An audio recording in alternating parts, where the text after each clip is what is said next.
Hello, everyone, and welcome to another episode of Silver Goose Farm Stories. I am your habitual guest host, Jamie, and I'm joined, as usual, by your normal host, Maria, aka Mama Goose. Hi. Maria, hello. Hi. Although at this point, I feel like you should just call yourself a co-host because, 90%. I am co-hosting a lot. Yeah. Yeah. Well, then I'll do that again. I'm your normal co-host, Jamie. Yeah, so this is sort of a special little episode here to update you guys on a couple exciting bovine developments that have happened on the farm recently. Yeah. First, I think the big news is from Cookie. She's got something to share with the farm and the fans, I think. Yeah. Cookie's pregnant. Whoa. We just got the verification from our vet. So, yeah, she will be due end of the year or beginning of the year, depending if she decides to be on time. So it'll be like a New Year baby. Oh, such cool news. Yeah. Did you go back to the same bull as before? Yes. It's still Alvin, same dad as Butters. So hopefully we liked, all of his characteristics and personality so much. We're hoping the second calf will be just as nice. Did you see his personality manifest in Butters? I mean, it's not like Alvin lives on the farm, but I guess from his little bull dating profile. Yeah. His profile said that he's really gentle and mild-mannered and not aggressive. And those are all sort of character traits of Butters as well. He's very gentle. He's not the smartest cow on our farm, but he's definitely very sweet and non-aggressive, which is great. How can you tell that he doesn't have a large number of brain cells to rub together? Every now and then he'll get stuck in the fence, but there's no obstacle that's keeping him where he is. For instance, well, there's sort of like a corner where the gate opens in the pasture, and it's a very large corner. You can get in and out and turn around if you're a cow with no problem. But Butters oftentimes gets trapped in the corner and doesn't know how to get out and is very sad when we drop off the hay for them for their morning and evening meals, and he doesn't know how to get out. Oh. So he needs some coaxing. But he's very nice. Yeah. Okay, well, you certainly don't want the Houdini breed of cow. That's right. That is constantly testing the perimeter and looking for ways to get out of anything. He does that too, but not because he's trying to get out, but he forgets that the fence is on. Oh. So he'll go over and think that it's food and take a bite out of it and then be sad. Well, that's a rude surprise. Yeah, An electric shock instead of a bite to eat. A delicious treat. Yes. But, we don't, our fence is not that that's shocking. So even the kids can touch it. They don't enjoy it, but it's not like a stop your heart kind of shock. Yes. So that is one source of new cows on the farm, but there are also a couple more, as I understand it, cow neighbors. Tell us about those. Yeah. So Cookie has a sister named Roxy, and Roxy recently calved, but unfortunately there was a bit of some sad business, and the calf did not survive. So our neighbors who had Roxy were trying to find a different calf or just a different cow in order to keep Roxy company. And we heard about some Dexters that were in the neighborhood, and so we tagged along because we were always curious to learn about new animals.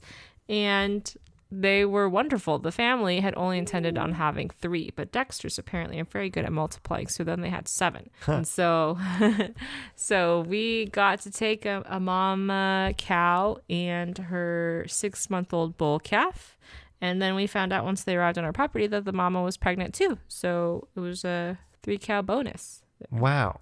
Describe these cows' appearance. So they look like cows, but compared to Cookie, who is a large standard size cow, meaning when I stand in front of her, her head is about the height of my head. I'm 5'5" for reference. And a Dexter, although it's not considered a mini cow, is a much smaller breed of cow. These cows are probably 40 inches tall. And so you'll look at a standard cattle panel fence is about maybe 4.5 feet tall. And a Dexter doesn't even come to the top of that fence. So she's a good 2 rungs lower than the actual fence. Whereas Cookie, when she's standing over it, can lean her head all the way over and break the fence down because her neck is all the way over the top. So it's a big size difference. Yeah. Yeah. And the mom is full grown and she's like not even 4 feet tall. They do have horns though. We didn't get a polled variety, and their horns are actually much larger than Cookie's. Really? Yeah. So they're sort of almost like a longhorn style. They kind of come out the side of their head and then curve out.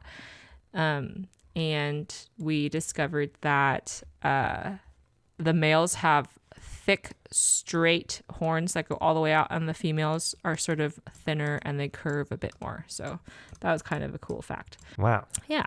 So ours are like a light brown color, but they come in lots of different colors. And they're sort of nicknamed the perfect homestead cow because they're dual purpose, meaning you can raise them for meat or for milk. You're not going to get the giant like 5-gallon capacity that you would with like a Jersey or a Guernsey cow, but you can get 1 or 2 while they have a calf with them, and that's pretty great for if you don't want to be swimming in milk. And Yeah. because they're smaller, they don't eat as much hay or as much grass, I guess, if you're lucky enough to have grass.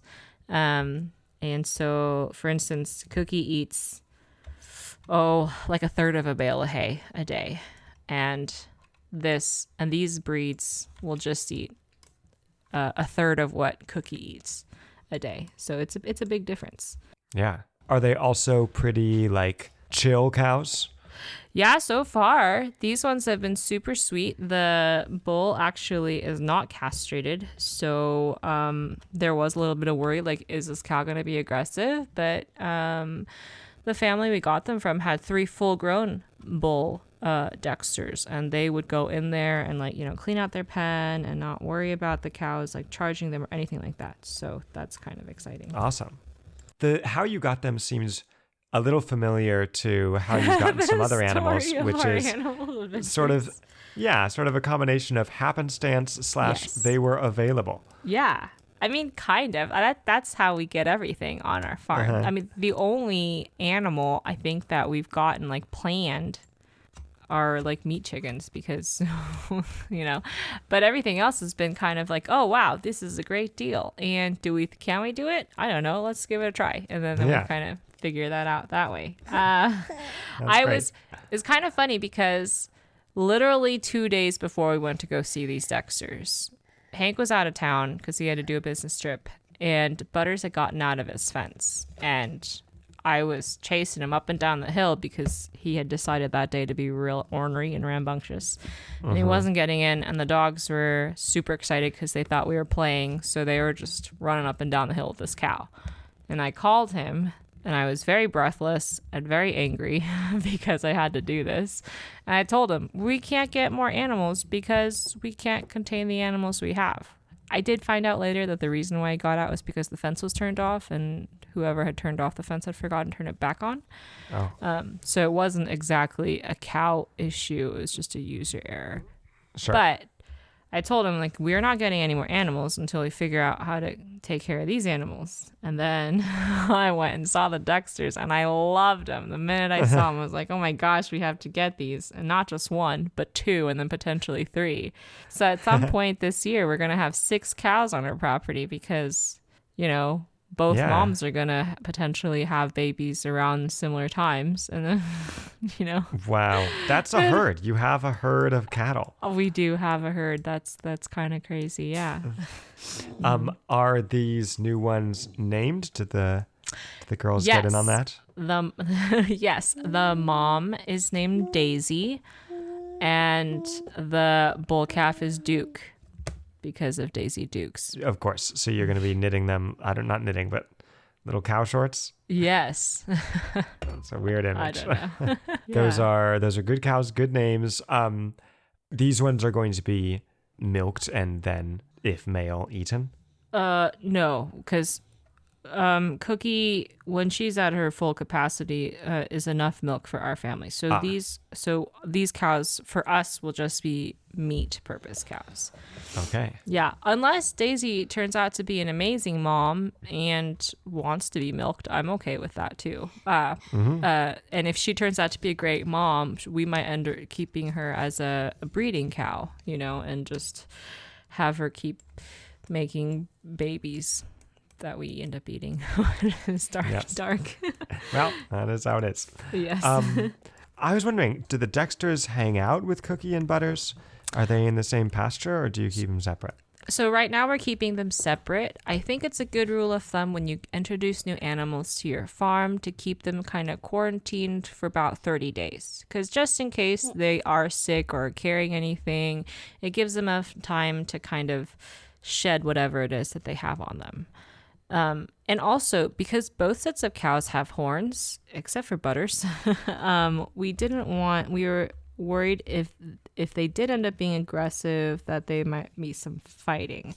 But that doesn't seem to be the case. And actually, Cookie kind of just stands on the edge of her pasture and lows really softly to the cows on the other side of the pasture. They're very close. They can see each other and they can hear each other. So they kind of communicate over the creek, like, hey, how are you? Who is this? I'm over here. You should come join us. That's so charming and so neighborly. It is actually very sweet. Yeah. So our plan is in the next couple of weeks to set up a large pasture area where we can kind of slowly put them in together, and hopefully they'll really like it. Also, because Dexters are not as finicky as Cookie is, hopefully they'll eat the grass that's available. California grass is not very good. It's all dried up and crispy at this point, but they seem to like it actually, so hopefully they'll clear out our lawns. Yeah. Well, great. Well, congratulations to all the cows involved. Thank you. And you for getting them. Yeah. Hopefully it works out. Yeah. That, I think, will do it for us. Just a little quick hit of an episode here, and we'll be back with more of our irregularly scheduled programming. Yeah. When it's when about we once see a fit. month. Yeah, that's plenty. Yeah. Awesome. Well, thank you for being on your show. Thank me for being here. Thank you, Jamie. And we'll see you next time. Yeah, bye.